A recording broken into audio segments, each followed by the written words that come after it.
Hello வணக்கம் and welcome to just my channel. நான் உங்கள் ஹர்ஷஸ்ரீ. பஞ்சம் தீர்க்க வாராயோ கதையோட அடுத்த பகுதிகளை பற்றி பார்க்கலாம். சாந்தா மகேந்திரன் அவர்களுக்கு ஜெயமாலாவின் திருமணத்தின் போதே பிரபு பிறந்திருந்தான். ஜெயேந்திரன் விளையாடிய பல பெண்களில் ஒருத்தி இவனை கண்டுபிடித்து ஊரை கூட்டி அவன் குழந்தை தன் வயிற்றில் வளர்வதாக கூறி பஞ்சாயத்தில் திருமணம் செய்து வைத்தனர். இது ஜெயமாலாவின் திருமணம் முடித்து அவர்கள் கோவை வந்த சில மாதங்களில் நிகழ்ந்த நிகழ்வு. அதனால் இவனின் உண்மை முகம் இவர்கள் யாருக்கும் தெரியவில்லை. அந்த பெண்ணும் மனோகரை பெற்று தந்துவிட்டு இறந்து விட்டாள். முதலில் குழந்தையை எதற்கு இந்த தலைவலி என்று எண்ணிய ஜெயேந்திரனும் பின்னர் அந்த நேரம் ஊருக்கு வந்த பத்மநாபன் குடும்பத்திடம் பிரசவத்தில் தன் ஆசை மனைவி இறந்து விட்டதாக கூறி குழந்தைக்காக மட்டுமே இனி வாழப்போவதாக கூறி அனுதாபமும் பெற்றுக்கொண்டான். அதன் மூலம் அவனுக்கு பல லாபம் கிடைத்தது. வீட்டில் குடும்பத்தில் நல்ல பெயர். இனி எந்த பெண்ணோடு நான் உறவு வைத்து கொண்டேன் என்று கூறினாலும் இவர்கள் யாரும் நம்ப மாட்டார்கள் என்று நிச்சயம். மறுமணமே வேண்டாம், குழந்தைக்காக தான் இன்று அடம் பிடித்து நடித்து வைத்துள்ளானே. அதோடு அவனுக்கு அவ்வப்போது கிடைக்கும் சிறு சிறு உதவிகளும் இவர்கள் மூலம் கிடைத்த வேலையும் என பல நன்மைகள் அவனுக்கு குவிந்தன.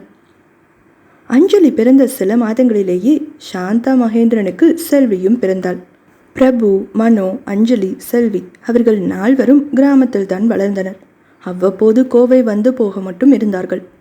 என்னதான் அங்கே இரு படுக்கை அறை கூடிய வீடு, வேலைக்கு சாப்பாடு, அருகே பள்ளி என்று இருந்தாலும் கோவை வரும்போது எல்லாம் குழந்தைகளுக்கு எப்போதும் பிரமிப்பு குறையவே குறையாது. ஒரு முறை போய்விட்டு வந்தால் ஒரு மாதம் புலம்புவார்கள். இங்கு என்ன இருக்கு? விசுமாமா வீடுதான் வீடு. இது என்ன குடிசை மாதிரி? இது என்ன சாப்பாடு? அங்கெல்லாம் எவ்வளோ டேஸ்ட்டாக இருக்கும் தெரியுமா? நம்ம அங்கேயே இருக்கலாம்ல, ஏன் இங்கே இருக்கோம்?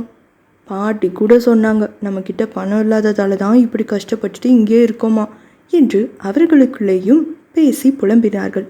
ஒரு கட்டத்தில் அஞ்சலி கூட தன் அன்னை பார்வதியிடம் எரிந்து விழுந்தாள். இந்த வீடு வேணாம், இந்த ஸ்கூல் வேண்டாம், இங்கே இருக்க மாட்டேன். ஏமா நீ ஒழுங்காக படிச்சிருந்தா இப்போ ஜெயா அத்தை மாதிரி நீயும் பெரிய ஆளாக இருக்கலாம்ல. நீயும் அப்பாவும் தனியாக கம்பெனி வச்சு நமக்குன்னு ஒரு வீடு கட்டியிருக்கலாம்ல. எதுவுமே தெரியாமல் மக்கு மாதிரி வீட்டில் இருந்துக்கிட்டு, ஐயோ எனக்கும் கூட இருக்கவே பிடிக்கலம்மா. நீ வேணும்னா இங்கேயே இருந்துக்கோ, ஆனால் நான் விசுமம்மா கிட்ட சொல்லி அடுத்த தடவை அங்கேயே போய் ஸ்கூலில் சேர்ந்துக்குவேன் என்று கூறிவிட்டாள். அஞ்சலியும் என்ன செய்வாள்? சுற்றி இருப்பது பணம் மட்டுமே, அனைத்தும் என்று போதிக்கும் அத்தை, மாமா, சித்தப்பா, ஏன் உடன் விளையாடும் செல்வி, பிரபு, மனோவும் கூட அதே குணநலன்களில் இருப்பவர்களே. பாட்டி கூட முன்னை இருந்துவதற்கு இந்த நிலை பரவாயில்லை என்று எண்ணினாலும் யதார்த்தமாக இவர்களிடம் கூறுவது, இதை விட உங்கள் விசுமம்மா வீட்டில் நல்லா இருக்கும் என்று அங்கிருக்கும் வசதி பற்றியே பேச, இதை கேட்டுக்கொண்டிருக்கும் அஞ்சலிக்கு அதுதான் வாழ்க்கை, இந்த வாழ்க்கை வாழ்வே கிடையாது என்று எண்ணவே தொடங்கிவிட்டாள். அதோடு அன்னை தந்தை என்று பாசம் எல்லாம் கூட அவர்கள் தங்களுக்காக செலவழிக்கும் பணத்தில்தான் காட்ட வேண்டும் என்று முடிவுடன் பேசினாள். இதனால் பார்வதியின் மனம்தான் மிகவும் அடிவாங்கியது. அஞ்சலியை அங்கே அழைத்து செல்வது பற்றி கணவரிடம் கேட்டால் அவரின் பதில் என்னவாக இருக்கும் என்பது பார்வதிக்கே நன்றாக தெரியும். தங்கையின் குடும்பத்திற்காக பார்ப்பார். ஆனால் சிறுமி அஞ்சலியும் பிடிவாதம் விட்டு இறங்க மாட்டாள் என்று இருபுறமும் தவித்து கொண்டிருந்தார் பார்வதி. ஆனால் பலரின் வேண்டுதல் படி ஜெயமாலா கர்ப்பம் தரித்தார். குடும்பமே அவரை தூக்கி வைத்து கொண்டாடியது. பார்வதிக்கும் கூட இதில் மகிழ்ச்சிதான். இனி தானும் தன் கணவர் குழந்தைகளுடன் இருக்கலாம் என்று அவரின் எண்ணம். ஜெயாவிற்கு வளைகாப்பு சமயத்தில்தான் பார்வதி மீண்டும் கருவுற்றார். விசுவிற்கோ இரட்டிப்பு மகிழ்ச்சி. தனியாகவே வளர்ந்தவர் பார்வதியை தங்கை எனவே பார்த்து இத்தனை வருடம் பழக அவருக்கு சந்தோஷம் சொல்லவா வேண்டும்? சில நேரம் பத்மநாபனிடமும் வம்புழுப்பார். மச்சான், நீங்கள் மட்டும்தான் உங்கள் தங்கச்சிக்கு வளர்ப்பு சிறப்பாக பண்ணுவீங்களா? நானும் என் தங்கச்சிக்கு அதை விட சூப்பராக பண்ணுறேன் பாருங்க என்று கூறுவார். சொன்னதை போலவே அனைவரும் வியக்கும் அளவுக்கு பார்வதியின் வளைகாப்பு நடந்தேறியது. முதல் தடவை அவர்களுக்கு குழந்தை இல்லை என்பதால் எதுவும் ஆடம்பரமாக செய்யாமல், மகிழ்ச்சி இருப்பினும் வெளிப்படையாக காட்டிக்கொள்ள முடியாமல் இருந்த விசு, ஜெயா தம்பதியினர் கூட இப்போது அந்த கவலையும் தீர பார்வதிக்கு அனைத்தும் பார்த்து பார்த்து செய்தனர். பிரசவத்தில் ஜெயா விசுவிற்கு அரவிந்த் பிறந்தான். சில மாதங்களிலேயே பார்வதியும் ஆண் வாரிசை பெற்றெடுத்தாள். விசுவிற்கு இதில் ஏக சந்தோஷம். தங்கள் மகனுக்கு அரவிந்த் என்றும் மச்சானின் மகனுக்கு ஆனந்த கண்ணன் என்றும் பெயரிட்டார். ஏனோ பார்வதியும் இனி நம் பிள்ளை நம்மோடு இருக்கும், அங்கும் இங்கும் அலைய வேண்டாம், அங்கே விட்டதனால்தான் தன் மகள் கூட தன்னிடம் ஒட்டவில்லை, அவர்களைப் போலவே பணம் பணம் என்று பார்த்து ஒதுக்கி வைக்கிறாள், இனி அந்த கவலையெல்லாம் இல்லை, அதோடு என் மகனை நானே ஆசை தீர வளர்ப்பேன் என்றும் தனக்குள் கூறிக்கொண்டு மகிழ்வுடனே இருந்தார் பார்வதி. ஆனால் பிரச்சனை வேறு வடிவில் அவருக்கு வந்தது. இத்தனை காலம் வாரிசு வாரிசு என்று கேட்ட கற்பகம் பாட்டி பேரன் வந்த பின்பு சொல்லவா வேண்டும், கைக்குள்ளேயே வைத்து வளர்த்தார். கொடுமை என்னவென்றால், அவர் அன்பை காட்டுகிறேன் என்ற பெயரில் பெத்தவளிடம் கூட பால் கொடுக்கும் நேரம் மட்டுமே பிள்ளையை தருவதுதான். அப்போது எல்லாம் மனம் வாடுவார் ஜெயா. பத்மநாபன் மனைவியிடம் கூறி தங்கள் மகன் ஆனந்தை அவளிடம் கொடுத்து சிறிது நேரம் விளையாட விடுவார். பார்வதி குடும்பத்தின் தூபம் இதில் மேலும் அதிகரித்தது. போச்சு போச்சு, இனி அவங்களுக்கும் வாரிசு வந்துருச்சு, இனி கொஞ்ச நாளில் உங்களை எல்லாரும் வெளியில் போக சொல்லிடுவாங்க, ஏற்கனவே உன் பொண்ணு உங்களை மதிக்க மாட்டேங்கிறா, பொண்ணே இப்படின்னா இப்போ பிறந்திருக்கிறது பையன் வேற, கண்டிப்பாக அவனுக்கும் அந்த சொகுசு வாழ்க்கை தான் வேணும்னு உங்களை விட்டுட்டு தான் போக, ஒரு வேளை நீங்கள் வெளியில் வந்தாலும் உன்னை அவன் கண்டிப்பாக வெறுத்துடுவான் பார்வதி என்று கூறிக்கொண்டே இருக்க, ஒரு கட்டத்தில் அதை நினைத்து மிகவும் வருந்திய பார்வதியோ மகள் பேசியதையும் எண்ணி பார்த்தார். சரி, இதுக்கு இப்போ என்னதான் வழி என்று அவர்களிடமே அவள் மிகவும் பணிந்து போய் கேட்க, இங்கே பாரு, ஜெயா ரொம்ப பாசமானவ, அதை நாம் யூஸ் பண்ணிக்கணும். இப்போது அவள் குழந்தைய அந்த அம்மா தானே பார்த்துக்குது, இவ குழந்தை பிறந்த அப்புறமும் கூட ஆஃபீஸ்லாம் அதிகம் வரமாட்டேன்னு சொல்லிட்டாலாம். அந்த அளவுக்கு குழந்தை மேலே பாசம் பிரிய வச்சிருக்கிறவ கண்டிப்பாக குழந்தைக்காக ஏங்குவா. ஆனால் அவள் மாமியார் கூட சண்டை போட்டெல்லாம் அவள் குழந்தைய திருப்ப வாங்கிக்கலாம் மாட்டா. இந்த நேரத்தில் நீ நம்ம பையன் ஆனந்த அவகிட்டயே விடு, ஜெயாவும் இவன் மேலே நல்லா பாசமாக இருக்கட்டும், அப்புறம் இவனுக்காகவே உங்களை எப்போவுமே வீட்டை விட்டு போக சொல்ல மாட்டாங்க, உங்களுக்கும் வசதியான வாழ்க்கையும் எங்கேயும் போகாது, நிம்மதியாக இருக்கலாம் என்று கூற, அதுபடியேதான் பார்வதியும் நடந்தார். நிகழ்வுகளும் நடந்தேறியது. ஆனந்துக்கு தேவையான அன்னை பாசம் என்பது அதிகபட்சம் ஜெயமாலாவிடமிருந்து தான் கிடைத்தது என்றே சொல்லலாம். அவனுக்கு எந்த தேவை இருந்தாலும் எது எடுத்தாலும் விசுமாமா ஜெயா அத்தை தான் வேண்டும், அப்பா அம்மா கூட அவர்களுக்கு அப்புறம்தான் என்று சொல்லும் அளவிற்கு அவன் அவர்களுக்கு உரிமை கொடுத்திருந்தான். அதே போல அவர்களின் வளர்ப்பு மிகவும் பண்பான நேர்மையான குடும்பத்தின் மீது பாசமான பையனாகவே வளர்ந்தான். அரவிந்த் கற்பகம் பாட்டி வளர்ப்பாயிற்றே பாசமான பொறுப்பான பையனாக வளர்ந்தான். ஆனந்த் அரவிந்த் இருவருமே நல்ல நண்பர்கள், எப்போதும் ஒன்றாகவே தான் சுற்றித் திரிவார்கள். ராமமூர்த்தி தாத்தாவுக்கும் இருவருமே தன் பேரன்கள்தான் என்று தூக்கி வைத்துக் கொள்வார். எந்த பாகுபாடும் இருவரிடமும் காட்டியதே இல்லை.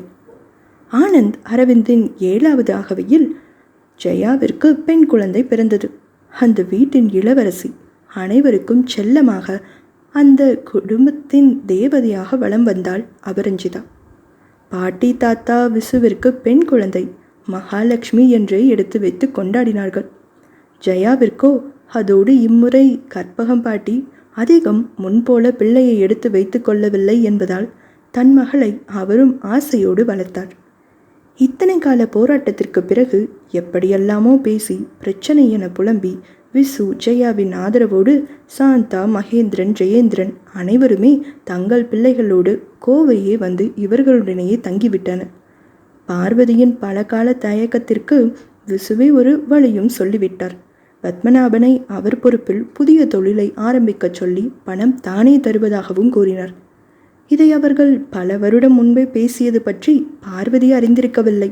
அதனால் பார்வதி கூட இதை புதிதாக கேட்டு மனம் மகிழ்ந்தார். இனி நம் குடும்பத்தோடு வாழலாம் என அவருடைய எண்ணம். பார்வதிக்கும் கூட அபரஞ்சிதா அப்போதெல்லாம் மிகவும் பிடிக்கும். இவள் வந்த நேரம்தான் அனைத்து தொல்லைகளுக்கும் விடிவு வந்து விட்டது என்று முழுமையாக நம்பினார். தன் மருமகள் அபரஞ்சியிடம் அவ்வளவு பாசத்தை வெளிப்படுத்துவார்.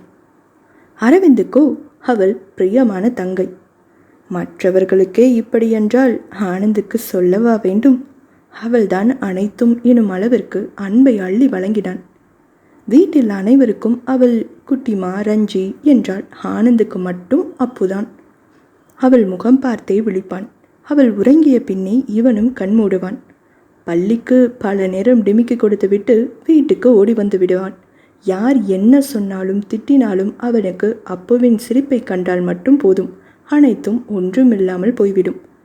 மற்றவர்களுக்குத்தான் இவனை என்ன செய்வது என்று இருந்தது. பின் இப்போதைக்கு வீட்டிற்கு அருகில் இருக்கும் பள்ளியில் சேர்த்துவிட்டால் படிக்கிறேன், இல்லையென்றால் இப்படித்தான் செய்வேன் என்று அடம் பிடித்தான் ஆனந்த். அங்கே என்றால் சைக்கிளில் 5 நிமிடத்தில் சென்று விடலாம். பிரேக், லஞ்ச் என நேரம் கிடைக்கும் போதெல்லாம் வந்து அபரஞ்சியை பார்த்து கொஞ்சிவிட்டு செல்வான். அரவிந்துக்கும் தங்கை மேல் அலாதி அன்புதான். அதனால் அவனும் ஆனந்தின் இந்த போராட்டத்தில் இணைந்து இருவரும் வெற்றி கண்டனர். அந்த வருடமே பள்ளியும் இருவரும் மாறிவிட்டனர். பிரபு, அஞ்சலி, மனோ, செல்வி 4வரும் இவர்களை விட வயதில் பெரியவர்கள் என்பதால் இவர்களோடு அதிகம் ஒட்டவில்லை. ஆனால் அஞ்சலிக்கும் செல்விக்கும் எப்போதுமே அபரஞ்சிதா மீது ஒரு பொறாமை இருந்தது. வீட்டில் அனைவரும் அவளைத்தான் இளவரசி என்றும் கூறும்போது எல்லாம் அவர்களுக்கு மிகவும் எரிச்சலாக உணர்வார்கள். அதனாலேயே அவள் புறம் செல்லாமலே இவர்களை ஒன்றாக இருப்பார்கள். பெண்கள் இப்படியென்றால் பிரபு, மனோவிற்கோ ஆனந்த், அரவிந்தின் மீதுதான் கோபம் வரும். ஒரு கட்டத்தில் அவர்களின் பெற்றோர் சொல்வதை கேட்டு, ஆனந்த் கூட நம்ம பார்வதியத்த பையன்தான், அவனை நம்மக்கிட்ட பழக விடாமல் இழுத்துக்கிறதே இந்த அரவிந்த் தான் என்று அவன் மேல் கோபம் கொண்டனர். பெரியவர்களும் என்ன இருந்தாலும் நாங்கள் சொன்னது சரியா போச்சா பார்வதி, ஆனந்த் இப்போவே நம்ம பக்கம் ஒட்டவே மாட்டேங்கிறான், எல்லாத்துக்குமே விசுமாமா ஜெயாத்தேங்கிறான், இது இப்படியே போனால் சரி வராது, அவங்க உன்னை விட தெளிவு பார்த்துக்கோ, ஆனந்தை எப்படியும் அபரஞ்சிக்கு கல்யாணம் பண்ணி வச்சு வீட்டோட மாப்பிள்ளையாக கூட்டிகிட்டு போயிடுவாங்க, இப்போது புது தொழில் வேற உங்களுக்குன்னு தனியாக சொல்லியிருக்காங்க, இன்னும் கொஞ்சம் காலத்தில் கண்டிப்பாக உங்களை வெளியில் போக வேண்டிய சூழ்நிலை தான் வரும், அவங்களே சொல்லிடுவாங்க போல இருக்கு, மற்றது நீ ஆசைப்பட்ட மாதிரி நடந்தாலும் உன் பையன் இனி உன்கிட்ட வரவே மாட்டான் போல இருக்கே என்று மீண்டும் மீண்டும் கூற கூற பார்வதி முதலில் அதை ஏற்கவில்லை. என்ன குழப்பம் இருந்தாலும் தன் மகன் அவன்.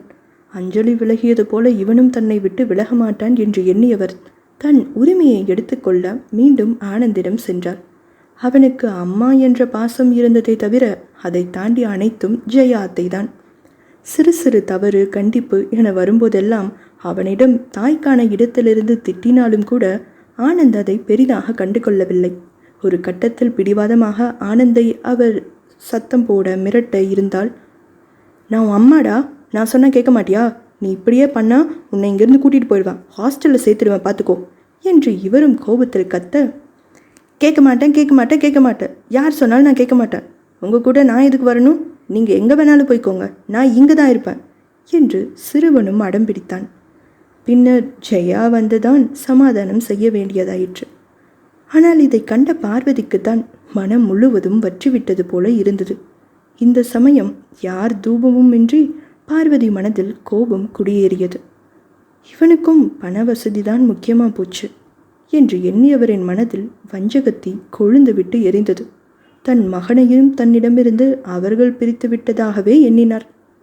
அந்த நேரத்தில் பாவம் ஆனந்தும் தான் என்ன செய்வான்? இத்தனை காலம் விடுத்து திடீரென தனக்கு தான் அனைத்து உரிமையும் என்று தான் சொல்வதை கேட்க வேண்டும் என தன்னுடனேயே வைத்து கொள்ள வேண்டும் என பார்வதி எண்ணுகிறாள். அதுவும் பள்ளி செல்லும் அளவுக்கு வளர்ந்த பையன், சுதந்திரமாக வளர்ந்தவன். இப்போது அப்புவுக்கு தான் தான் அனைத்தும் என்று அவளையே சுற்றி வருபவனை திடீரென அடக்க நினைத்தால் முடியுமா? அப்புவை விட்டு பிரிக்கிறார்கள் என்று எண்ணியவன் எதிரே இருப்பது யார், என்ன என்பது எல்லாம் பாராமல் எதிர்த்து பேசினான். யாரும் வேண்டாம் என்று ஒரேடியாக கூறிவிட்டான்.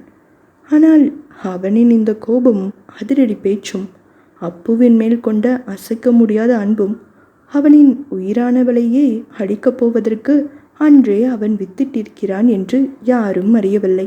அவனும் கூட அதை நினைக்கவில்லை.